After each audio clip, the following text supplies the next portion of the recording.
Salut les amoureux du ballon rond, on commence cette revue de presse en France du côté de l'Olympique Lyonnais et ce qui fait la une du journal Le Progrès ce matin, ce sont les franches confessions de Jean-Michel Aulas, l'ancien président historique de l'OL.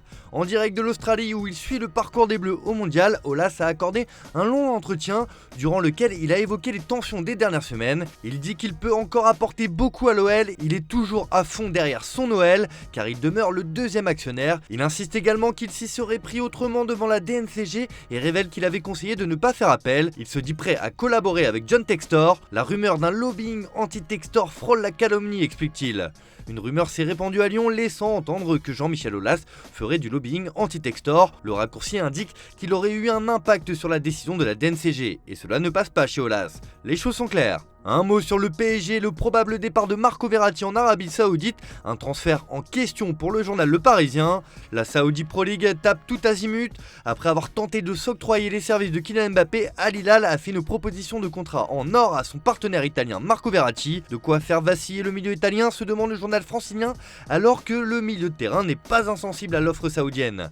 Un mot aussi sur Neymar, qui a l'intention de revenir à son meilleur niveau cette saison. C'est son objectif et il est prêt à tout pour redevenir l'un des meilleurs joueurs du monde.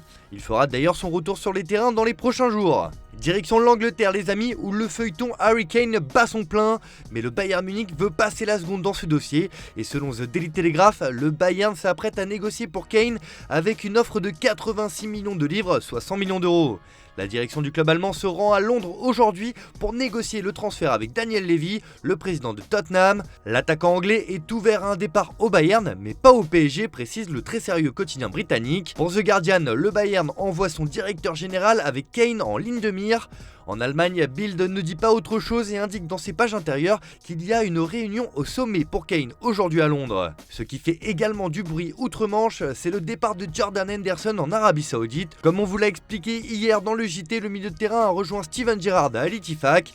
Et comme l'écrit le Daily Express, Henderson est critiqué pour son transfert en Arabie Saoudite. Il est reproché à l'international anglais d'être hypocrite car il a eu par le passé des engagements en faveur de la communauté LGBT. Beaucoup dénoncent le choix et les motivations du joueur de 33 ans. Pour certains, il s'est carrément rangé du côté de l'oppresseur. Henderson a certainement terni son image en Angleterre. On reste au pays de Sa Majesté avec du mercato et on va évoquer celui de Manchester City. Le vainqueur de la dernière Ligue des Champions cherche à se renforcer en défense et a fait de Joško Gvardiol sa priorité. Alors que le dossier traîne en longueur malgré l'offre de 87 millions de livres, soit un peu plus de 100 millions d'euros, City s'est pris un coup de pression comme l'indique le Daily Mirror ce matin. Le club mancunien s'est vu imposer une deadline par le RB Leipzig. Les deux clubs sont toujours en négociation mais l'écurie allemande veut que ce dossier soit réglé avant le 12 août prochain. En effet, Leipzig affronte le Bayern Munich en Supercoupe d'Allemagne à ce moment-là et le club ne veut pas polluer sa préparation. City sait ce qu'il lui reste à faire. Chez le voisin United, le Manchester Evening News parle de course de vitesse pour la signature de Rasmus Højlund, mais le journal en est persuadé, le Danois sera un Red Devil pour l'ouverture de la saison. Direction l'Espagne où la presse catalane lance un véritable cri d'alarme concernant l'effectif du FC Barcelone. Comme le placard Sport, les renforts manquent.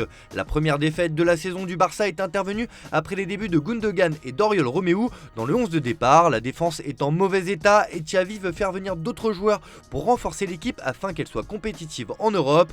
Le club recevra bientôt 60 millions d'euros pour la vente de Barça Studio. Cela permettra d'enregistrer les joueurs et de les faire signer. Même constat sur la une de Mundo Deportivo qui estime que ce Barça n'a pas encore fait ses preuves et qu'il est encore tendre. Le club Blaugrana a encore du temps mais doit s'activer sur le mercato. Chez l'ennemi madrilène, c'est la totale sérénité. Alors que l'on va assister à un classico en amical demain, les merengues sont totalement lancés dans ce classico comme le placard As. Contre Manchester United, Bellingham a réalisé un match exceptionnel avec notamment un beau but. J'adore jouer avec ces gars-là, a-t-il confié après la rencontre. Joselu s'impose en tant que numéro 9 avec plusieurs tirs et une bicyclette spectaculaire. Les madrilènes abordent le classico de demain invaincus en préparation. Totale sérénité pour le Real et même dans le dossier Mbappé. Comme l'explique le quotidien dans ses pages intérieures, le PSG accentue la pression sur Mbappé. Le PSG suppose que l'attaquant partira cet été ou l'année prochaine compte tenu de sa ferme volonté de ne pas renouveler son contrat et cherche dès à présent un remplaçant. Mais entre Kane, Højlund ou encore Vlahovic, la quête d'un neuf est une véritable galère pour le club de la capitale française. Évidemment, ce qui fait les gros titres en Espagne, c'est la retraite de David Silva, annoncée hier. Pour Super Déporté, le magicien raccroche les crampons, c'est un adieu à l'un des meilleurs joueurs de l'histoire de Valence.